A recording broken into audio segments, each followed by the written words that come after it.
What if the anxiety, the drama, and the stress you feel right now aren't actually happening to you, but simply playing in front of you? Welcome back to Untie the Knot Within. I am Trupti, and today we are doing a quick Q&A deep dive into two metaphors used in non-dual Vedanta. And we aren't just looking at the theory. The real question is, what is the practical meaning of the ocean and the movie screen analogies in everyday life? And why do Vedanta teachers repeatedly use these examples to explain the nature of our reality? To answer that, we have to look at how they change the way you handle two things: fear of separation and emotional suffering. Let's start with the ocean and the wave. Imagine you are standing on a beach. You see a massive wave rise up. It's tall, powerful, and has a distinct shape. We call it a wave. Next to it, there is a tiny one. We call that a ripple. In our lives, we think we are the wave. We look at the other people, other waves, and compare. That wave is bigger than me. That wave is richer than me. Or I am a dying wave. I am about to crash on the beach. But here is the shift. If you ask the wave, "What are you?" and it looks at itself honestly, it can't truly say, "I am a wave." Because wave is just a temporary shape. It has to say, "I am water." The moment the wave realizes it is water, the fear of crashing disappears. Whether it's up in the air or flat on the sand, it is still water. You are not just a changing role or situation. Like the water behind the wave, your center remains steady even as life shifts. Comparison loses its grip when you see that differences exist only at the surface, not in your underlying worth. Emotions such as anxiety or sadness become passing moments in the mind rather than your identity. Change feels less threatening when you recognize that what alters is the outer form of life, not the deeper reality of who you are.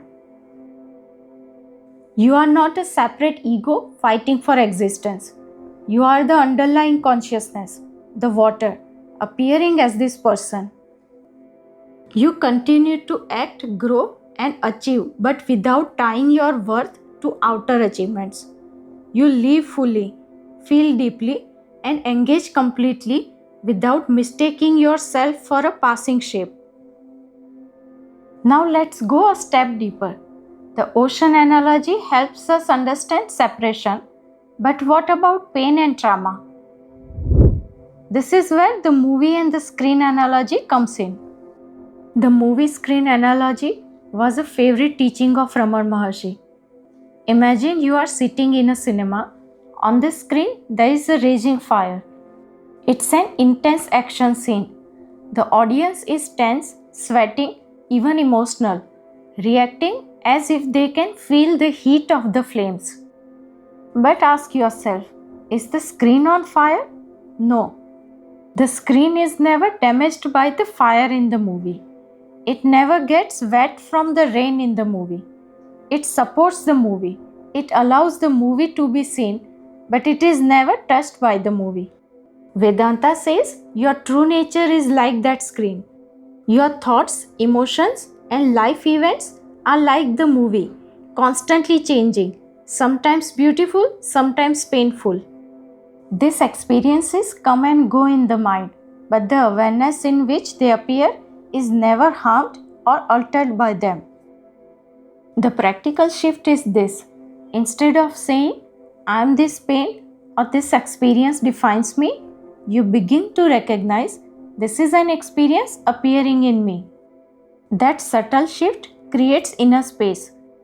You still feel, respond, and engage with life, but you are no longer defined by any single scene playing on the screen. So, to answer the question, what is the practical implication? It comes down to this. When you feel lonely, small, or disconnected from the world, remember the ocean and remind yourself that I am not just this temporary wave, I am the water itself. And when you feel hurt, overwhelmed, or terrified by a life situation, remember the screen and remind yourself that the movie is intense right now, but the drama in the mind cannot leave a scar on the screen of consciousness. These powerful Vedanta analogies shift your attention from being victim of your life to being witness of it. I would love to know which one spoke to you more. Are you more of a wave person needing connection or a screen person needing distance from the drama? Let me know in the comments below. I read every single one. Please like and subscribe. And if you are interested in going deeper, check out the Vedanta playlist available on this channel.